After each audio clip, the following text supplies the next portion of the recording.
Welcome to Glass of Bubbly. Today we're delving into the country of Slovenia, enjoying two of their sparkling wines and one of their national dishes called the potica.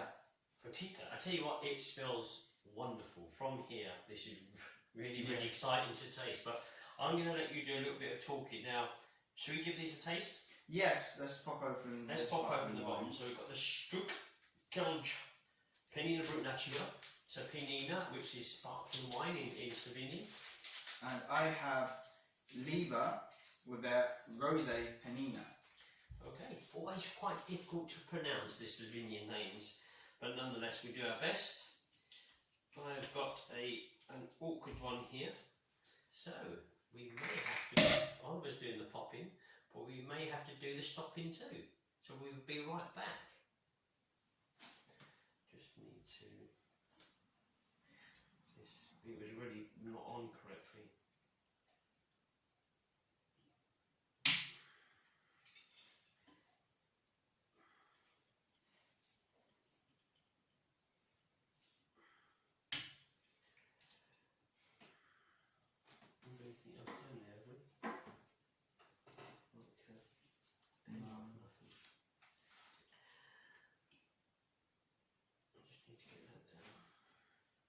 Can you take the capsule bit off me?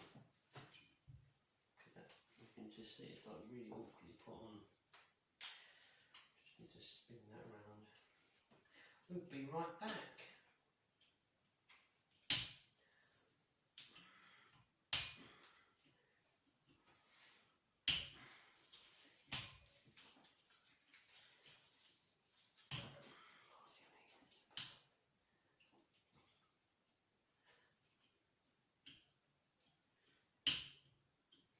You know what? There's one.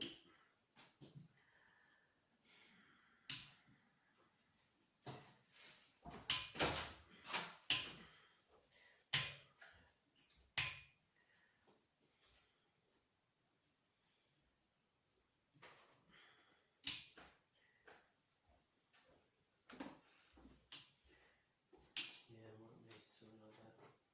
Oh, there you go. These haven't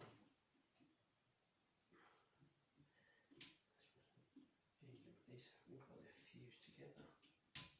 Okay. Not sure if that's going to pop. Okay.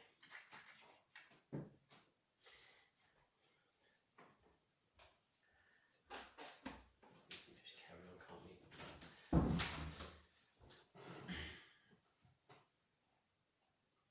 Well, that was a very difficult cage to take off. The wire had in fact kind of broken. You've got to be very careful when you're taking the tops off them, because sometimes the wire cage breaks, it's very sharp, and I've done it before live on camera, totally cut my palm open with a kind of jagged bit of metal. So the cage is off. Let's give the cork a go. It sounds like it's going already, feels like it's going. Here it goes. Boom.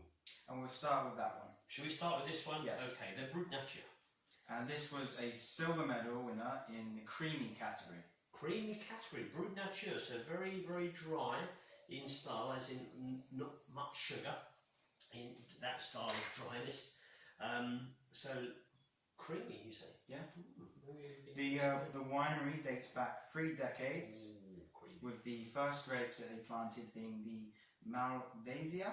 If I'm saying that right? Yeah. And today they have 3,500 vines, and this sparkling wine is a blend of 50% Chardonnay and 50% Ribula. Wow, and creamy, and on the nose you've got that silky, creamy kind of dry cheese, apricot, touch of lemon, floral, peach. Yeah, definitely good peach in there. Good dollop of peach. Like a peach yogurt. Oh, it's very good. Very good on those. Very calming, very relaxing. Plenty of qualities you're thinking on the aromas. You're anticipating fine flavours too. Give them a go, definitely. The dry style is certainly there. Yeah. The creamy for me is more on the nose. Here is a little bit, what's the word? Kind of a It's gone a bit more into the zesty. The zesty style, but not too middle. refreshing or zesty. It's citrus, but not zesty. Maybe something like a Yeah, boiled sweet it's not citrus. strong. It's not strong. It's not sharp. It's refreshing. There's good green fruits in there. As the length goes on, the fruitiness carries on. There is a silky texture still. Certainly from the nose, I agree with the judge's creaminess. Flavour, maybe mid-length through close, a touch of creamy, silky character comes in. It's not creamy as what you may think like a pastry with cream in. It's more the texture, the silky style in the palate. Yeah, I agree with that. Nice wine though, very good wine, very pleasing. We got it open eventually, so I'm pleased we did. 12.2% alcohol. You don't usually see 2. It's either 12 or 12.5. So 12.2% alcohol. And okay, they've got the information here about disgorging, but they don't actually have the date. The box is empty. But a lot of wines you do find they're letting you know more and more information on the back, or they're giving you a QR code that you can get information online. But you'll find out when the harvest was, maybe when the grapes were picked, when it was disgorged, and it's an important kind of history on each wine. Shall we move on to the next? Yes, I was waiting to get on with the next one. The Liber Rosé. Liber Rosé. Nice colour in the bottle. Thank you. Lovely colour in the bottle, actually. Harder to see in here, but certainly the colour is gorgeous. Kind of rosé orange style. In the glass, we've got that orange, the pink, the kind of salmon colouring, certainly a salmon colouring to the wine.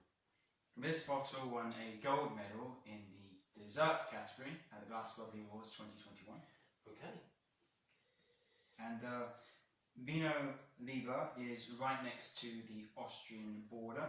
Okay, so it's the north there, north side of Slovenia. And their wine house has over 200 years of history. Nice, okay, I've never been. I'd like to go. Hopefully one of us will go, maybe you. That might be you to do next time in Slovenia. So on the nose, I'm getting herbal. I'm getting garden mint, spearmint, fresh mint from the garden, just picked. Yeah, the spearmint, I'd say over some nice raspberries. Raspberries, but green fruits, raspberries, yeah, maybe. Certainly, the prominence of that mint flavour is very bizarre for a sparkling wine, especially a rosé colour. But I'm getting a basis mint, a touch of fruit. Yeah, it's more on the minty side. Lovely, lovely, lovely. So different kind of impression. Initially, I thought it was going to be the same as what the aroma was, but no. Lovely, silky peach kind of pink fruits. It's giving me a pink floral, pink fruits, peach. What else is there? Nice. For me, I still got a good portion of spearmint covering, as you said, peach. I wonder why that is. And I wonder whether there was accidentally when they were harvesting, a few kind of the leaves of spearmint went in just to give it a bit of character. But that spearmint is really strange. Maybe it's just us, I don't know, but there's a spearmint quality to the aroma, but it's not displeasing, but the flavour is lovely. There's a beautiful fruitiness, floral style to the wine. I think it's a very good dessert wine, because it is sort of like there's its own dessert in glass. Do you get that kind of tropical style? Give it another taste now. You have to pour some more in. I get a tropical style mid-palate and herbaceous towards the close. Maybe a little bit of some roasted pineapple. Barbecued. Well, have you had that before? I've had barbecued pineapple, that's for sure. But nice, really good, very pleasing. Gold medal, absolutely, that's gold medal. Brilliant. So are we going to try the cake? Yes, this is a traditional Slovenian dish. It is more bread than cake, although it is actually considered a dessert. Enjoy after It meals. looks so good. It is often enjoyed around festive times, Christmas or special occasions. The first record of it was back in the 16th century, and back then everybody would typically enjoy a version of this. It was just that the richer families would enjoy walnuts and cream, where the poorer families would include herbs and some leftovers and some fat into their potica. Potica. I hope we said that correct for all of the Slovenian viewers there. But it smells really good. So should we get tasting? Yeah. Yeah. Okay. We try it with the rosé first. Okay. Yeah. With this one, we have walnuts, honey, and cinnamon. Okay. So again, these are homemade baked, should I say? Yeah. Home baked cakes. So yeah.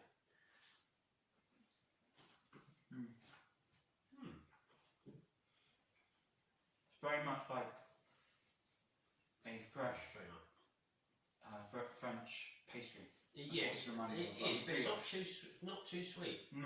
So it's very doughy for bread like. So it could be a French bread.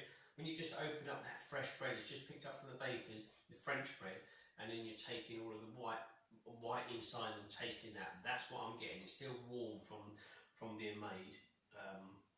I'm getting more of the brioche. Freshly Don't baked. disagree with that, yeah.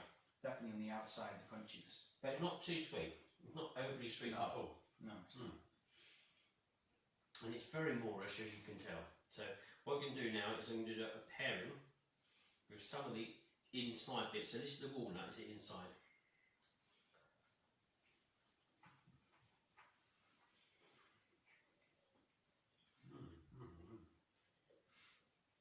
Having the rosé, the cake came in very strong at first, sort of overpowering the dish. Then after the midnight, it tones down a little bit, combining some of that. I didn't get a lot of the spearmint. I got more of a red touch. I'm not quite sure what red touch it is, but it combines with the walnut. Well, I agree with you. It came in very fresh, invigorating, so very pleasing in the palate. I did get a little bit of the spearmint, I must say, touch for me, herbaceous. But then even though this isn't overly strong, should we say, as a dish, it fought its way back in mid palate, and then it continues for the length. And you just got the nice combination of both. So in comes the wine, and then in comes the food pairing. Yeah. I thought it's a very nice balance. That's good. Not too bad. So should we try it with the brut nature? Yep. Ready when you are. There we go. Let's give this a pour. And a pour here. And you can see how this one performs.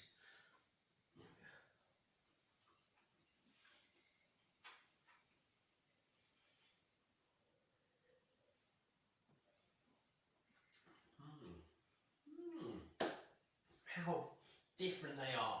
Very different. I wasn't too sure actually. When I saw the brut nature with the cake, I thought, oh wait a minute, this could be a touch of a class. It doesn't disappoint.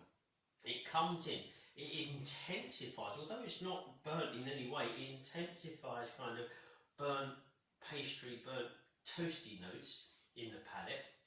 It's cleansed the palate. You get some delicate fruit flavours, but quite dry fruit flavours, and then you're left with the pastry towards the close. Yeah. That's basically what I got. I just gave a little bit of citrus for me. Zesty citrus. But it's a nice, very contrasting wines, and very contrasting how they reacted with the food. But both were quite charming in their own way, and especially with this kind of traditional dish here from Slovenia and two wonderful sparkling wines. I think that was a really enjoyable pairing. Indeed. Would you have a favourite? You know something? I think if I was having a wine alone, I'd go for the rosé there. I would certainly go for that. But I think, it's difficult. I think the pairing, I'd probably just go with the brut nature just because of that toasty character, and I like that toasty character in sparkling wine. It seemed to blend more nicely. Yeah, it was a better kind of pairing, though you can't say that didn't do remarkably well as well. If any of those were put on the table and you had this cake, you'd be very lucky and you would enjoy it, I'm quite sure. And what about yourself? I would go for the same. I thought this was a really fantastic example of dessert. It felt like I had a dessert in the glass. Yeah. And now I think the pairing with that one was, with the brut nature was perfect. Well, there we go. So, until next time, we'll say enjoy the fizz.